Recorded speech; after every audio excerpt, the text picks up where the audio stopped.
Good morning and welcome to the Morning Poop here at Jay in Washington in downtown Orlando.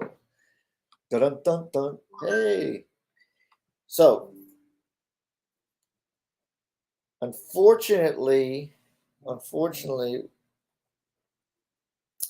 do I put this? Unfortunately, there's been an election and we're going to talk about that on You Can't Make This Shit Up. But I told you last week that I was going to talk about the First Amendment and then I was going to talk about the Second Amendment. So, one of the things I wanted to talk about is free in the freedom of speech was because as my esteemed colleague pointed out, the in Florida, the GOP spent $297 million. And the Democrats spent a whopping $45 million.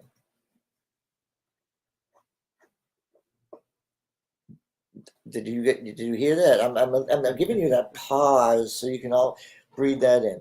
That's 297 million.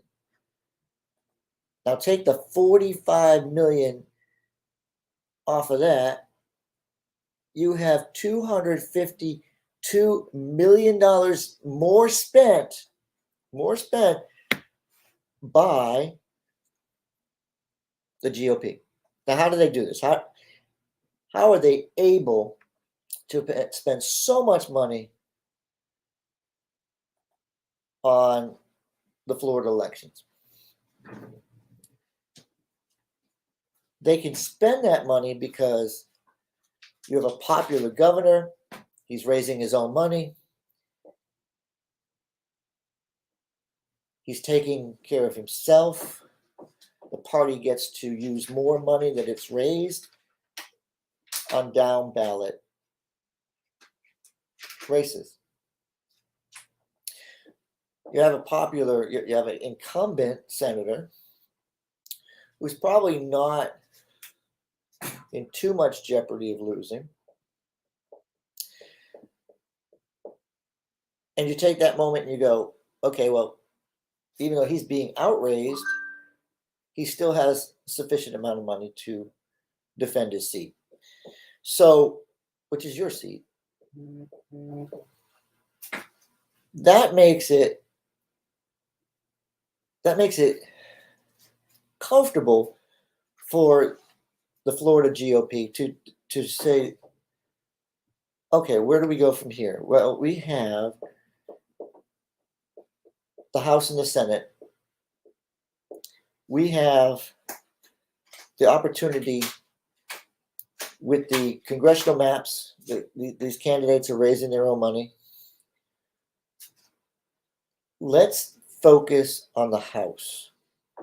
Let's focus on these new maps because they're not as favorable as they probably wanted them to be.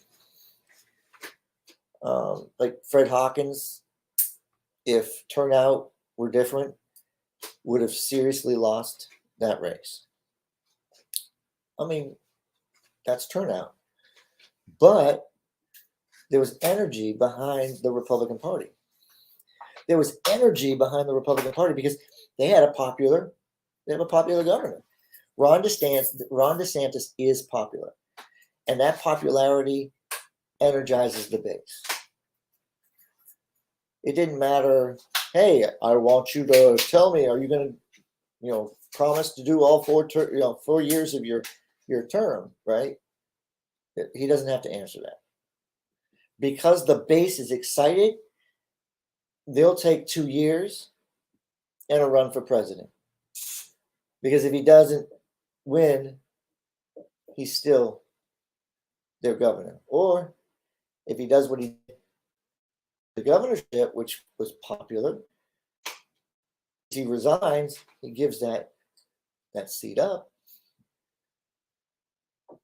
then the governance continues and it gives more credibility to he's all in. I think that's where a lot of people don't understand.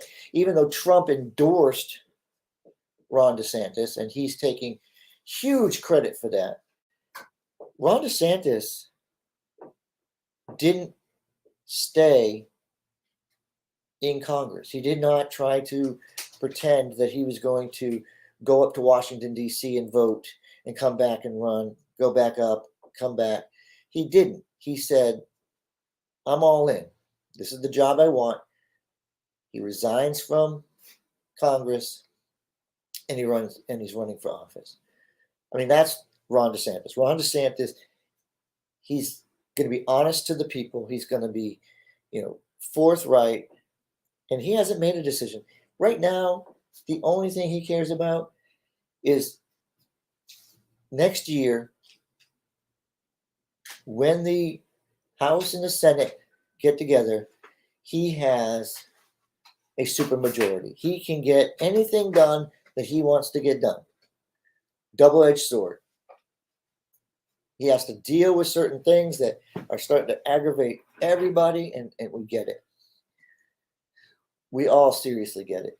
This we cannot continue. We cannot continue down the same road with this insurance. And Republicans understand they're getting the brunt of this. The blame is on them.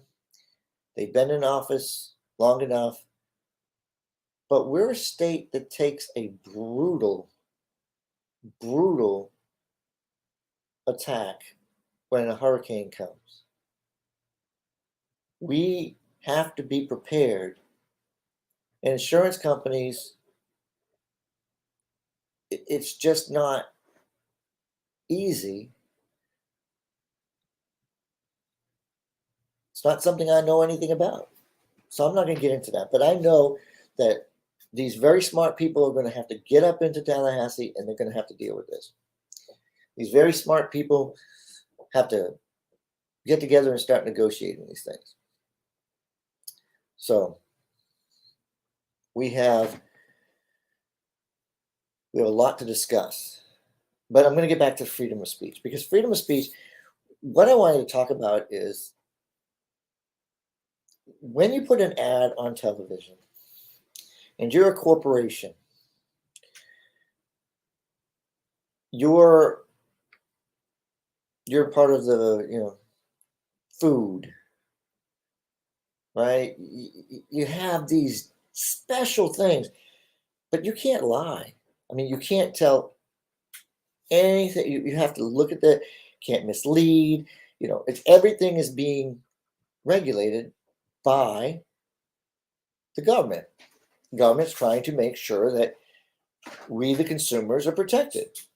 This is Theodore Roosevelt. This is the jungle, right? If you don't know what I'm talking about, listen. There's a point where journalism truly held government accountable in opening the eyes of what was going on. So let's look at the slaughterhouses and what was going on. Made a difference when people were getting their hands chopped off and their hand is in the freaking, sausage, and that person's not working and he's not being compensated. He's not being taken care of. He's just out of work. He's now got nothing. So the government comes in and they protect them, right? We come out with these rules and, hey, this is just way too far. This is way off base. I only get 30 minutes to talk about these things. So if you're not up on history, then it's really hard, because I try to make it as simple as possible so people understand, because we have a complicated system. I mean, Democrats today ridicule Republicans because they say we've changed. Well, some of us haven't changed. Some of us still believe in the principles of protecting the people. We do believe that the federal government has a role, but we also believe that local government local government's the most important government. Local government's the most important government because they're the ones who know who you are. And I say that to a bunch of you out there who probably have never met your representative. You've never met your commissioner. You've read about them. You've seen articles in the newspaper. You're getting information about who they are. The name starts to be familiar, but you probably never met them.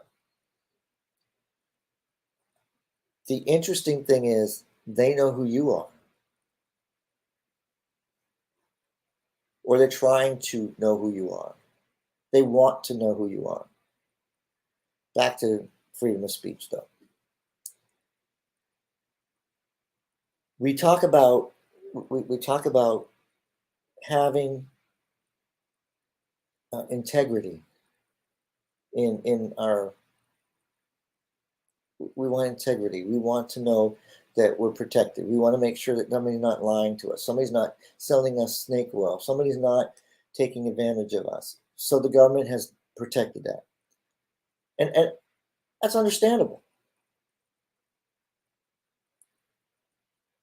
But we have a First Amendment. The First Amendment gives you the right to say anything you want to up until a point. You cannot scream fire in a crowded theater, is a comment, right? That creates panic. You create panic, you can be held accountable. But you can say anything you want when you have freedom of speech. Anything you want. But be careful, because if you do have that kind of mentality and you work for an industry that disagrees with you, they're a private organization, you have no protection under the First Amendment to keep your job. Now, if you work for the federal government and you're an idiot and you want to say something stupid, you can. There are ways that they hold you accountable, but you can say anything. You can be whoever you want to be. Now, is that totally true? Well, if you're in the military, you have the Uniform Code of Military Justice, so then you really can't say everything you want. But then again, you gave up a majority of your, actually, you gave up all your constitutional rights to defend the Constitution. Interesting. That's another one we could get into. But if you work for the government protects speech. If you put on an ad, which we saw several ads, this is where I'm getting to. We saw $297 million spent by the Republicans. We saw $45 million spent by the Democrats. We saw more advertisement in the state of Florida for House candidates than I've ever seen. I've been here since 2000. And I may have seen one, maybe two commercials for a House candidate. A Senate candidate, probably a couple more, I would see. But it's usually your congressman. It's usually the senators. It's usually the governor. It's usually these impactful, state races. These competitive. I want to go to Washington. I get money from all over the country because I can raise huge amount of money. The GOP was on fire. Now, to be proud of your party is one thing, but to know that your party is absolutely crushing it is when you turn the TV on and you have 4 commercials for Central Florida candidates. Fred Hawkins, Carolina Amnesty, Susan Placencia, and Ron DeSantis, and David Smith. I mean, come on. You got David Smith, Susan Placencia, Fred Hawkins, and Carolina Amnesty back to back to back to back to back. That's 4 state house races. My goodness, you couldn't. And then I can't even tell you who was running against Nieves off the top of my head, but I know he had a commercial. You know, Paula Stark. Is that what? Paula Stark. Paula Stark. That's right. Paula Stark. I'm just like, you can't make this shit up. I can't wait to talk about it.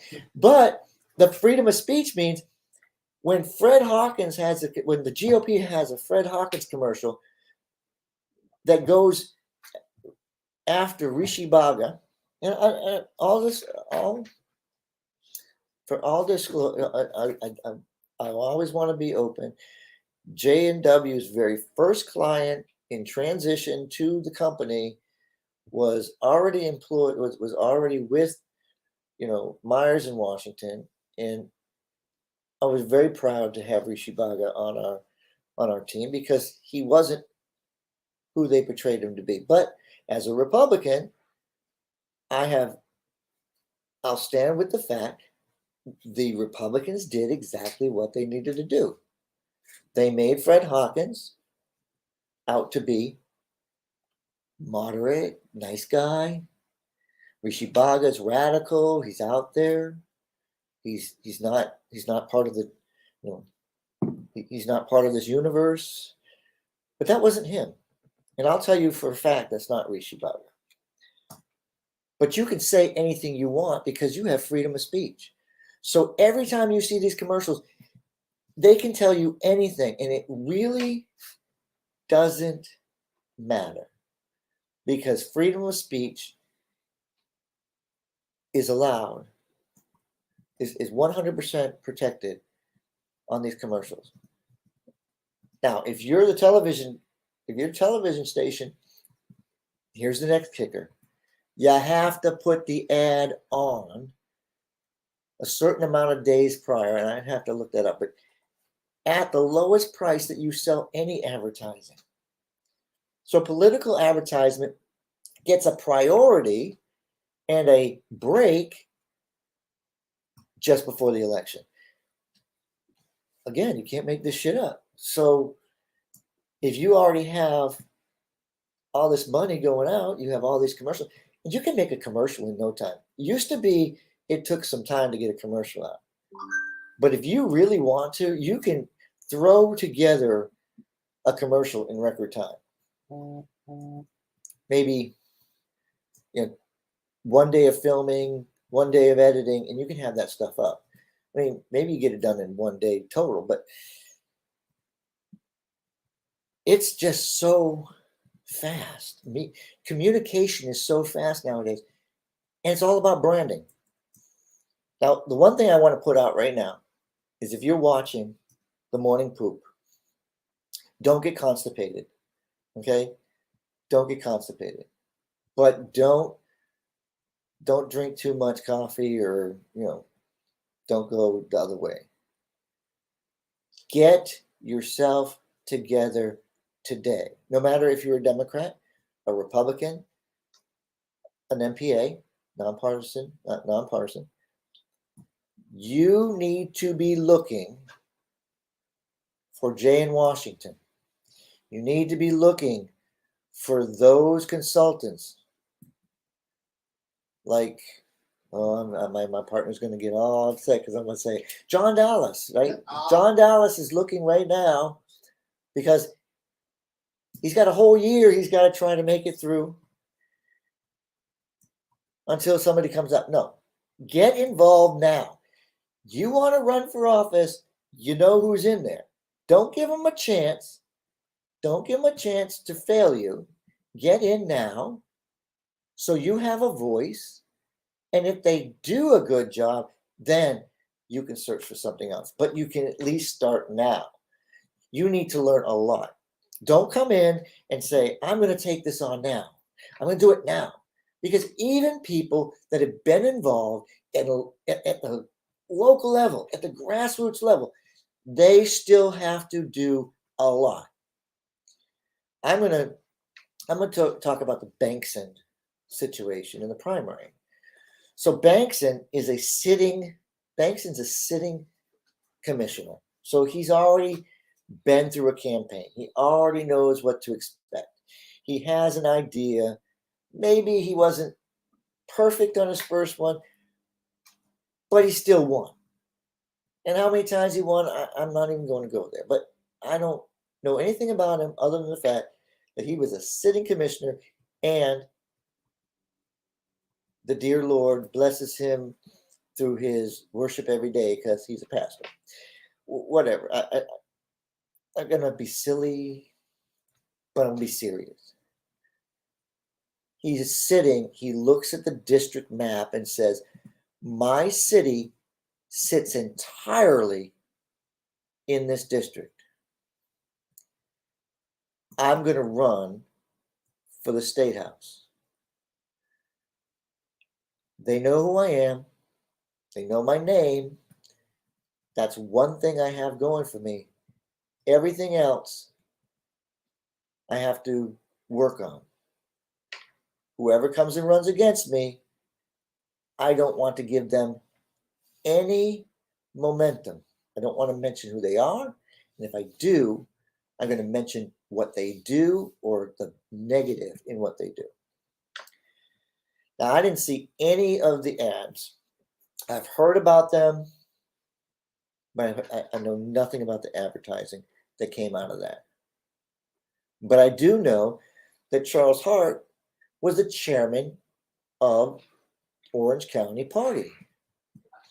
So you take into consideration, you have Orange County, you have the Orange County chair.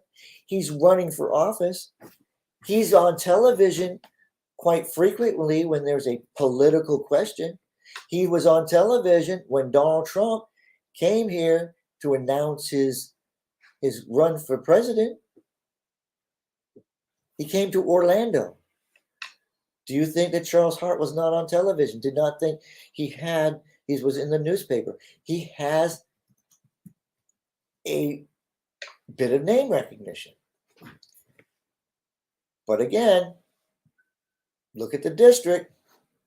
A lot of it's in Orange County, but some of it's not. So you're going to take a risk. When he made that decision, did he give himself enough time? When he made that decision, did he really know what he was getting into? Now, Mr. Hart also has a reputation. And as the party chair, he has friends and he has enemies.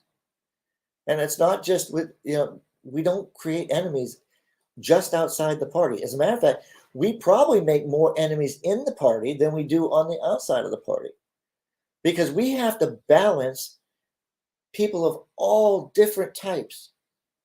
I mean, you've got this one individual who's got an active imagination and very active in the party. You need that volunteer, but you don't need that hassle. But you have to do it because you're in leadership. You're going to have to be able to balance the crazy and the sane and the ones in the middle. And let me tell you, if you read my book, you know there's plenty of crazy. So I'm going to say Charles gets into this race, and of course, somebody who's run against him 2 times, somebody who's got a motivation to run against Charles Hart, sees an opportunity to get in the race. So Randy Ross on the radio station, a lot of conservatives hear him. This is a primary. I know I've been a big Trump supporter. I've got the Trump card. I was his chairman when he won. I was running his Orange County. So you get 3 candidates. 3 candidates with name ID in some semblance of the order. Right? So you got I think I've tried to express it. People know who they are. I didn't know Bankson. I know Charles, and I know Randy. I know that they're very competitive. I know who they are. Thank God I'm not voting in this one, because where do you vote? Where do you vote? But who got in first? Bankson. Who looked at the district clearly with an advantage? Bankson. Who raised the most money? Bankson. Done. Not enough said.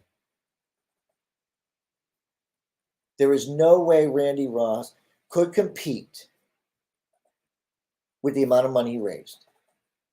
And there weren't enough Republicans that knew who he was. There weren't enough Republicans listening to his radio station in the district he ran. Plus, he didn't live in the district. And neither did Charles Hart. He didn't live in the district any longer. He had lived there for a long time, but he wasn't living in the district at the time. And he would have moved in. He loves, don't get me wrong, he loves that. He loves Apopka. He loves the area that he would have been serving. And I think that Randy Ross would have loved to serve and do the things he wanted to do. But Bankson was already serving. Bankson was already there. Bankson was prepared. So what I'm saying is, you need consultants now if you're planning on going somewhere. If you're planning on running in 2 years, you need somebody now to help you with what the behind the scenes. You need a year of preparation. You need to know what's going on. You don't have to make your announcement. Just get yourself somebody who can guide you through the steps. And that's the most important thing, because freedom of speech is going to come into effect. And they can say anything about you. So don't let somebody else define you. Don't allow them to define you. Because that's exactly what Bankson was able to do with Charles Hart. He's a defense attorney. And as a defense attorney, he defends the undefendable. I would have told you, I would have been prepared for that. My partner, David Washington, he'd be prepared for that. Look, this is what they're going to probably say. We're prepared to have we'll work on how we combat any negative by looking at it now. We're also going to be able to get the pulse of the place you're running, because we're going to be involved. We're going to be listening on the ground, even though you may not have made your announcement. But you need that training now. You need to get involved now. Those of you that, aren't part of the Rex, you're out there, you're looking at this. If you're wealthy and you had that advantage, I would say you definitely need to be looking now. If you're an activist, you can't do it on your own. If you're your own campaign manager, you're gonna lose. I'm just gonna tell you that right now. You're gonna lose. And if you win, it's because you had all the money, all the resources, and somebody else still did all the work, because you can't balance the two. So I'm running out of time, as I always do. And I'm all over the map because I can't stay on topic when it's so passionate about. If you're looking to be in politics, no matter what level, you need to be looking at the next election or the next election after that, because they run every 2 years. And those that want to be involved in city politics, you need to be very active now, because Orlando especially is an off year. Remember, Democrat, Republican, NPA, you want to run for office, you start now. If you don't start now, you cannot get your brand defined by you. Instead, you'll be defined by whoever you run against. And you'll be in panic mode, because you'll have to be raising money and not being able to do the things you need to do, meeting people, knocking on their door, saying hello, introducing yourself, and being as friendly as the neighbor I want you to be. Thank you. And that's the morning poop. So grab your toilet paper and wipe your bum, because guess what? We're all done.